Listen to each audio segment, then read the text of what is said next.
Hello, everyone, and welcome to another episode of the Sea Turtle Science Series. I am Dr. Vanessa Beasy, and today we are going to talk about the sea turtle Arribada.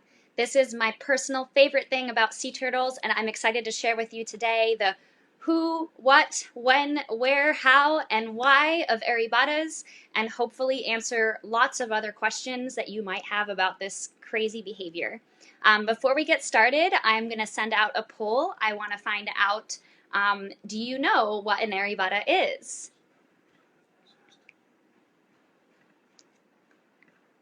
And while I wait for people to join us, and here in Costa Rica, we are just ending the rainy season, and just a few days ago, all of the Cortez Amarillo trees bloomed all at once. These are beautiful, bright yellow flowers, and we had a group here around my house of almost 20, I think 25 monkeys eating the flowers.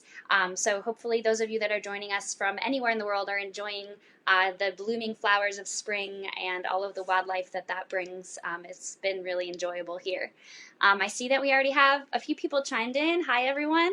I already sent out the poll, so I want to find out if you know what an Arribada is. It looks like a few of us are joining from the area, so you might be familiar with that term. But a lot of people, even people that work with sea turtles, might not be familiar with this term, also because it's a Spanish word. So before I tell you everything about an Arribada, I will start with the fact that Arribada is the Spanish word for arrival.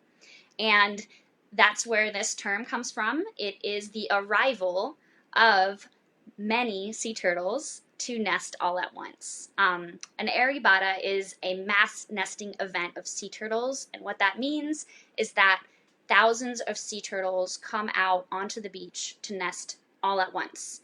Now, this probably sounds very crazy to you. Most people know that sea turtles are solitary, so it is normal for you to think that this is special, and I'm going to tell you today all about why this behavior is so special. So starting out, I'll be showing you a few pictures to help you visualize what this is like. I have been working with this behavior for a long time. This is, like I said, my favorite thing about sea turtles, and that's why I wanted to study it. I think it's really interesting and fascinating. So I've been working with the Arribada. I did my entire PhD dissertation on this behavior, and excited to share with you a little bit about what I know, although there's a lot that we still don't know. So to get started about why Arribadas are so special, there are 7 species of sea turtles in the world, but only 2 of them engage in this behavior. And only the Ridley sea turtles, the olive Ridley and the Kemp's Ridley, they're the only ones that engage in this behavior. Most sea turtles, as I mentioned, nest solitarily, and they really live a pretty lonely lifestyle. They don't spend a lot of time with their family the way we might do.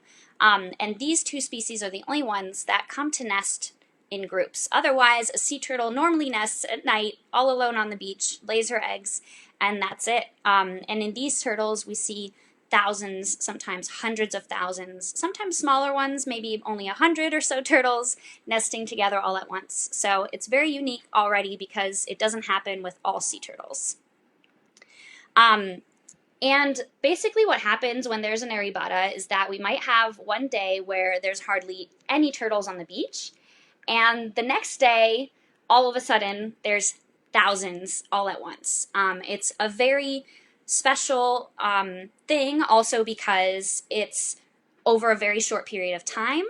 It's over a very small area. Some of the beaches are only a couple miles or kilometers long, and it's a lot of individuals. It's not just 3 or 4 turtles, it's so many turtles. And remember, sea turtles are a protected species. They're vulnerable, they're at risk of extinction. There's not a lot of turtles left on the planet. But here we have a protected species that comes to nest so many numbers, and so it makes it even more special. You might have similar experience with this type of behavior, and you might not realize it.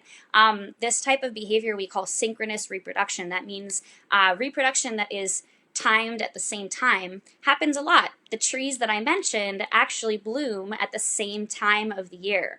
All at once, all of the Cortez Amarillo trees bloom. You might also notice this with butterflies that migrate, birds that migrate, even wildebeests. So it's something that happens in animals, but the way that the turtles do it is really, really different. So that's the other thing that's really unique. So the next question is, okay, well, this is unique. Now we know that it's the olive-ridley turtle. We know what an Arribada is. But where do they happen and when? Well, Arribadas happen at very few places in the world, and this is another thing that makes them very special. I'm going to share with you now a map. And anytime you look at a map, it's important to look at the legend first. So here we have different circles. They have different sizes and different colors. The size of the circle is the average number of turtles that are participating in these Arribadas. So a large Arribada with a large circle is an Arribada that has hundreds of thousands of turtles. A medium Arribada is more like tens of thousands, and a small Arribada is less than 10,000. Imagine that. That's still a lot of turtles. The next thing that we're going to look at is the color of the circles, and this is how often these events happen, or the frequency, and that's the number of events per year. In a lot of places, you'll see there's black dots, and these black dots basically mean there's very few turtles left, or we don't have any information or data to let us know how many turtles there are or how often it happens. Then there's other places where it happens maybe only once a year, maybe only 3 or 5 times a year, and in green we have the places where it happens most often. 6 or more months out of the year we are seeing these turtles nesting. And so when we look at the map, you'll notice, let me pull it up really quick. Oops, not this one. 1 second. You'll see that there are dots, a few in India, most of them are in Central America and South America. But here in Costa Rica, we have 2 different mass nesting beaches. You'll notice there's a few also to the north of us in Nicaragua that are actually pretty important. A lot of these are orange or green, which means that the turtles come frequently, and the circles are medium-sized or large. So we have quite a few turtles in the area. But you'll notice that really big green circle, that is Ostional, because we are the second most important nesting beach in the world. And here we have Arribadas almost every month of the year, and very many of those Arribadas are 100,000 or more sea turtles. So again, this is to reiterate again, even when we're looking at where, Ostional is a very special and unique place, and all of the places that have these Arribadas are unique because, well, not unique, there's several of them, but there's very few of them, and that makes them very important for these sea turtles. Let me go back to the video. Okay. So again, before we move on, just remember this is a view that I took with a drone of the beach in Ostional during my research, and you can see this is something we have almost every month of the year, and this is normal here in Ostional. We have lots and lots of turtles all at once on the beach. I know that's a little hard to wrap your head around sometimes. And soon I'll show you even more so that I can help you picture what this really looks like. But the next question is, well, how and why do sea turtles do this? Oh, before I move on, let me answer this question. If Ostional is the number 2 nesting beach, where is the number 1 beach? Great question. The number 1 beach is Escobilla in Mexico, and that is because even though they don't have, I think, as many events as Ostional, the few that they do have might be up to 1 million sea turtles, and sometimes the Arribadas there last an entire month. I haven't seen the more recent data, so I'm not sure if their numbers are even higher than that. So even though we have more frequent Arribadas, our Arribadas are a little bit smaller, and in Escobilla they even get 1 million turtles at once. So yeah, very, very impressive.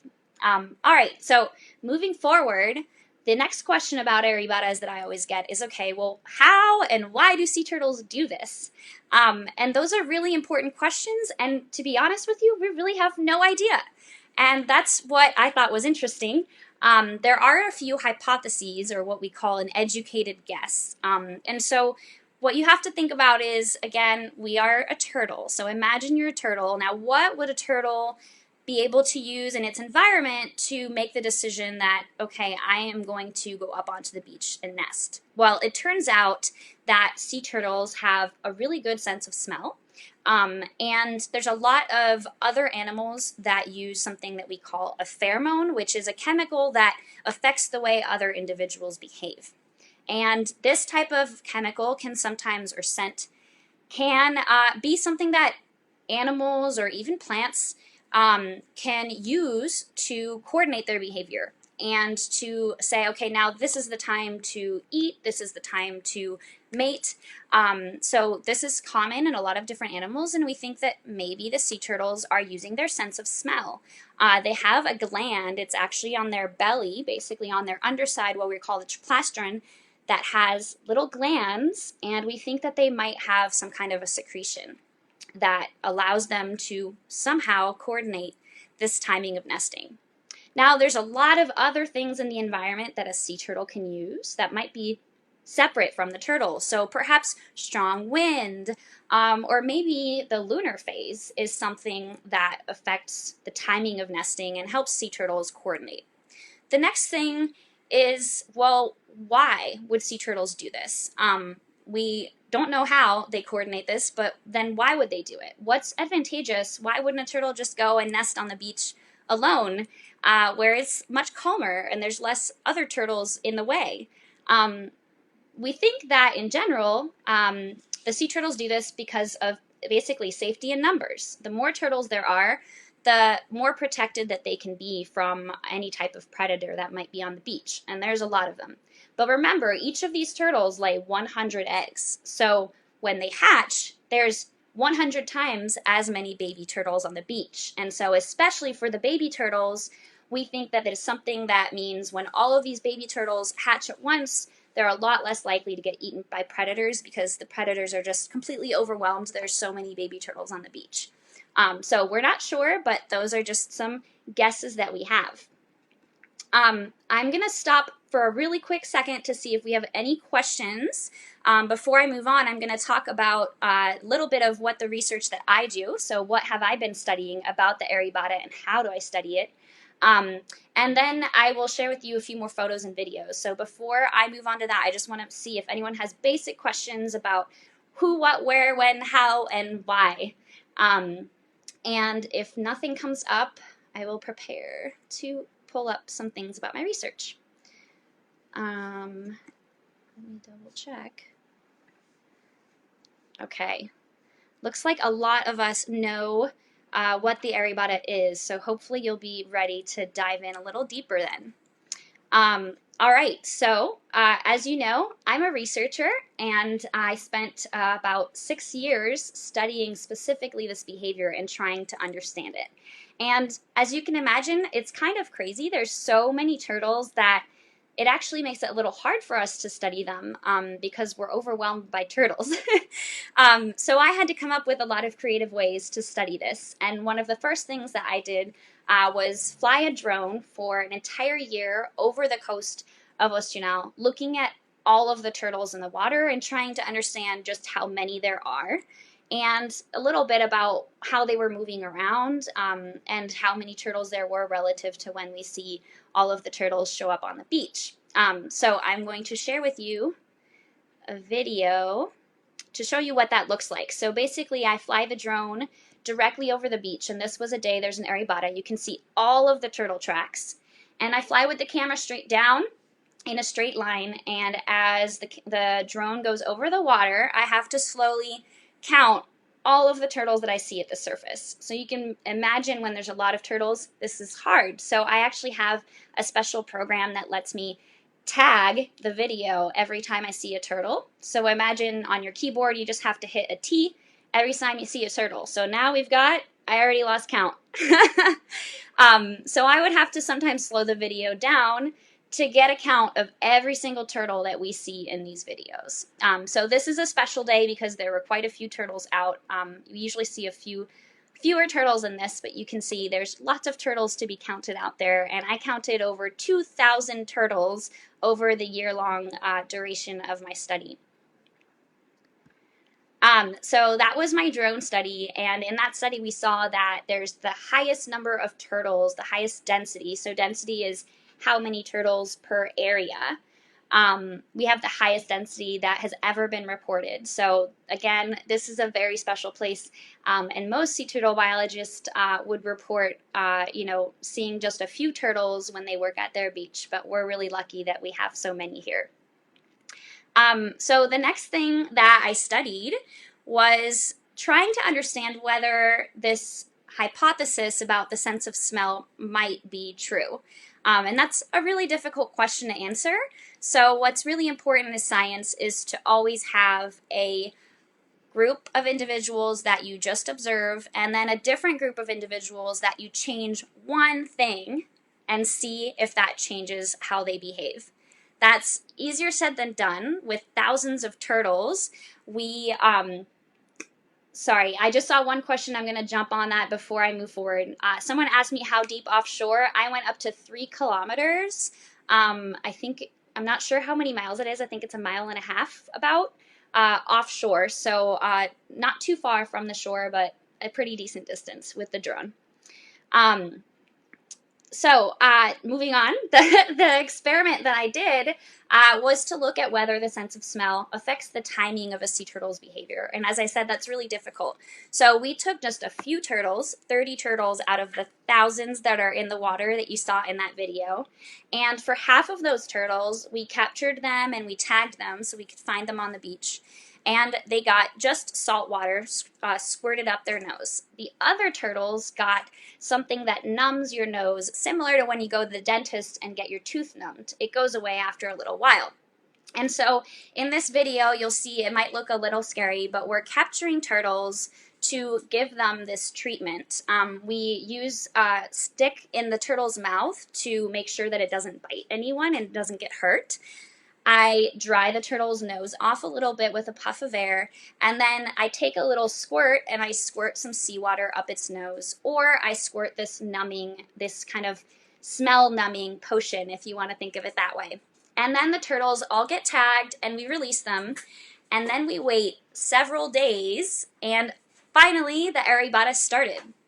And so at this time, we go out on the beach and run up and down the beach for hours every single night trying to find as many of the turtles as we can. It turns out that we actually got half of them, and we were able to tell that it looks like the ones that had the nose-numbing potion up their nose actually took longer to come up to nest, but they still came up to nest and they still acted normal. So we still have a lot more questions that come out of this experiment, but we do think that there's something with the sense of smell that is important for the timing of nesting in turtles. And you can see me spray painting the turtle here. We did this because the spray paint comes off of the turtle really easily, and that white line really, really helped us find the little needle in the haystack, if you might think of it that way. The few turtles on the beach at night in the dark with the red light, so having that white light on the turtle really helped us find it again. And it eventually rubs off, and all of the turtles are back in the ocean and free. So this is just, I'll let you see the last. This is us releasing one of the turtles before the experiment. So as usual in science, when you answer a question, you have 20 new questions. And so after we did the drone work and after I also did this experiment, I still had lots more questions. And I was really curious after looking at the turtles from above the water, what was going on below the water. And so I'm going to show you a funny video of me with a snorkel. We attached small cameras to turtles, and you should join us. We have on May 5th, we have another show and tell of the turtle cam to learn more how that works. This is a small camera we attach to turtles, and we release the turtle with the camera, which eventually pops off. And this way we get to see the turtle's eye view of what's going on. We were thinking that maybe we would see lots of other turtles around the turtles that we tagged, but we haven't. So it looks like under the water, there's at least, in the times that we've seen it, there's not a whole lot going on between turtles, at least for now. And really quickly, I'm going to show you how we retrieve these turtle cams. We use a little radio transmitter, which is basically a little antenna, that pops up, and then we have to listen to the beep, and the beep gets louder as we get closer to it, so that we can find the camera and look at the footage, which you can imagine is pretty hard to do. But so far we haven't seen anything, any answers. We still have plenty of questions from that. So I'm going to open up. If anyone has any specific questions from here on out, I'm also going to send out a question to everyone. I'm sure that you can imagine, and it's hard for you to still imagine, even though you've seen these videos, just how many turtles there are. So I'm going to share with you a few pictures of the Arribada that I have, and a video, and I'm still going to be here after the video. So I'll watch to see if any questions are coming in, and I'm happy to answer those after the videos are over. These are just a few pictures of turtles coming out from the water to nest during an Arribada. I have another one. And here you can see a view. This is a drone photo over the water. You can see all of the turtles in the water, and the Ostrianal is in the background.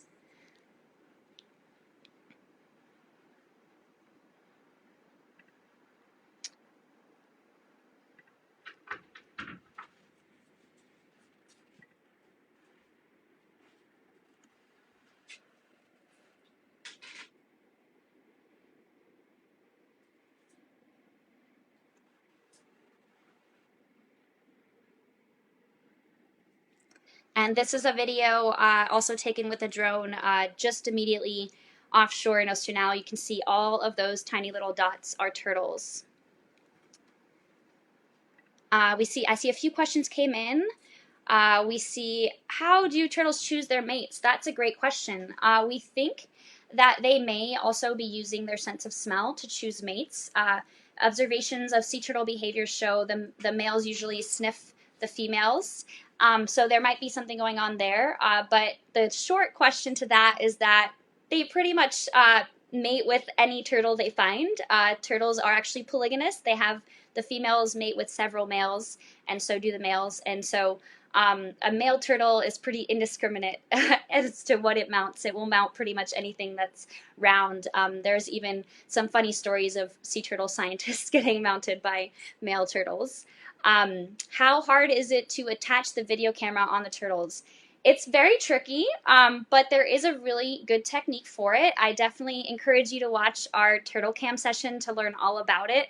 But basically, the sea turtle's carapace is kind of like a nail, and so we sand that down, and we use an epoxy to attach a little piece of fabric where we can hook the camera onto. And I'll show all of that in our session on, it's May 5th at 12 p.m., Tuesday, May 5th, for the Turtle Cam Show and Tell. What do they eat? So sea turtles in general, there's different diets depending on the species. Sea turtles eat a little bit of everything. Olive ridleys are omnivorous, so they eat both other fish, turtles aren't fish, fish, and as well as seaweed, algae, anything like that. They do also eat things that have shells, so they might eat different types of conch or even clams. I don't know if anyone has any other questions about the Arribada. I sent a question out to everyone. I'd love to hear what the favorite thing that you learned today was. Please share with me. It's always great to have feedback. And I also wanted to remind you that on Thursday at 12 p.m., we will be doing our sea turtle research episode. This is my second favorite episode. I really am excited to share with you what it's like to be a sea turtle scientist and get you to be a scientist as well. And for those of us that are Spanish speaking, I will be doing also an interview with Mari Ciencia on Saturday at 5 p.m. Costa Rica time, if you want to tune in for that. I will double check again to see. I'm happy to see that people are interested in the turtle cam. How many turtles there are offshore around the Arribada is another thing someone was interested in, and how the males fight with the males to fate with females. Yes, the poor females actually have quite a few scratches and bites around their necks. It's not easy being a female turtle in Ostrianal. Let me make sure there are no other questions. I'll hang in here just a little bit, and I'll put these pictures back up so you can watch again.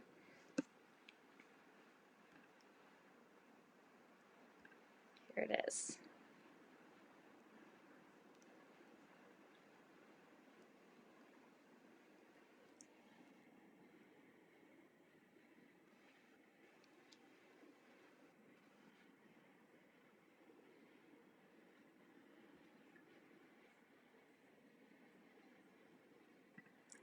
All right, well, with that, I guess we're going to be wrapping up.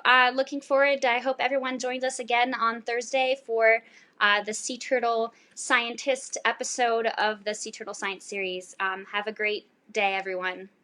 Bye.